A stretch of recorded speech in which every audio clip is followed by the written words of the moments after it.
आओ संत महात्माओं, एक व्यक्ति आईने के सामने खड़ा होकर के और बार बार आईने को साफ कर रहा है, बार बार आईने को साफ कर रहा है, लेकिन उसके जो चेहरे का धब्बा वो नहीं जा रहा, जो उसकी बदसूरती है वो खत्म नहीं हो पा रही।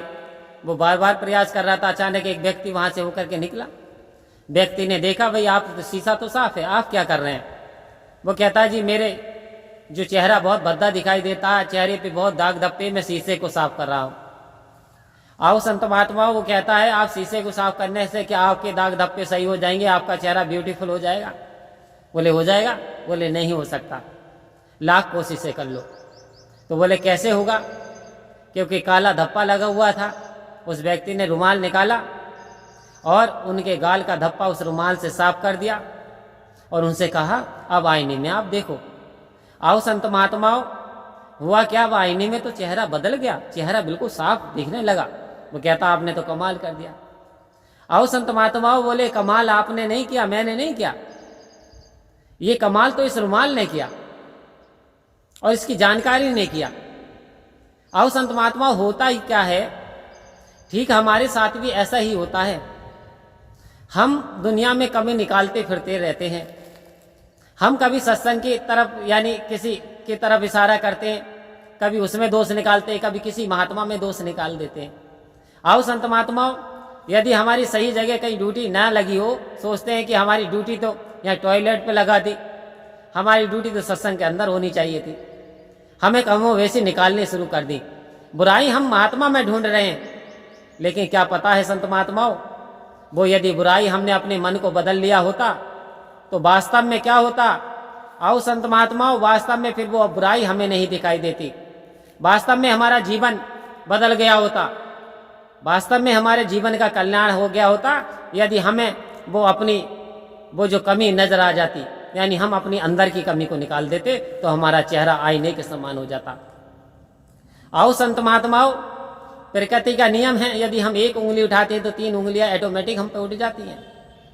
तो सदगुरु इस ओर इशारा दे रहे हैं, इंसान दूसरों में बुराइयां ना निकाल, दूसरों से अच्छाइयां ही अच्छाइयां ले, तू सत्य के मार्ग को अपना ले।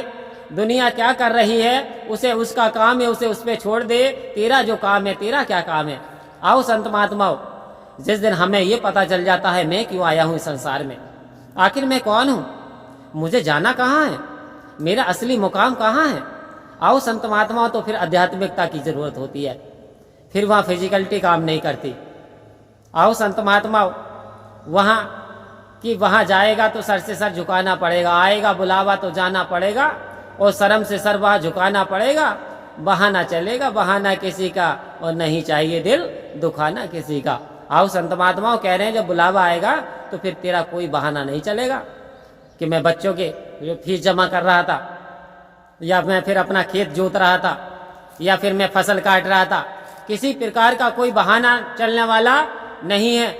तो तू बिल्कुल समय रहते हुए सावधान हो जा। वर्तमान में सदगुरु की कृपा मिली है, ये ब्रह्म ज्ञान मिला, इसका लाभ उठा। ये संत तेरे जीवन में आए हैं तो ये तेरे अहोभाग्य हैं, क्योंकि जिसके हिस्से में ये संत महात्मा आ जाते हैं, ये सत्संग आ जाता है, ये सिमरन आ जाता है। आओ संत महात्माओं, इसी प्रकार से उजाला हो जाता है। जैसे एक अंधकार भरे कमरे में कोई लालटेन जला दे, कोई मोमबत्ती या दिया जला दे, तो उस कमरे का जो अंधकार दूर भाग जाता है। ठीक इसी प्रकार से सब संत जीवन में आते हैं। जब ब्रह्म ज्ञान जीवन में आता है तो परेशानी रूपी अंधकार, अज्ञान रूपी अंधकार भाग जाता है, बुराइयां दूर हो जाती हैं, नेकियों से इंसान भरपूर हो जाता है, सतगुरु की कृपा बरसने लगती है और इस आत्मा को परमात्मा की जानकारी हो जाती है, परमात्मा की प्राप्ति हो जाती है। तो फिर ये झूमना शुरू कर देती है, जिस हाल में मेरा साईं रखे उस हाल में खुश रहता है इंसान। आओ संत महात्माओं, यानी परिस्थिति कुछ भी हो, लेकिन हम अपनी यदि मन स्थिति बदलेंगे तो वास्तव में सतगुरु की कृपा से जैसी दृष्टि वैसी सृष्टि नजर आती चली जाएगी। अर्थात जैसी हमारी सोच है वैसे ही हमारे कार्य बनते चले जाते हैं।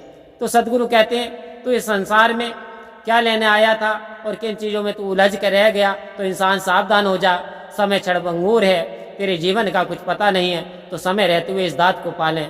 परम प्यार से बोलिए धन्य का।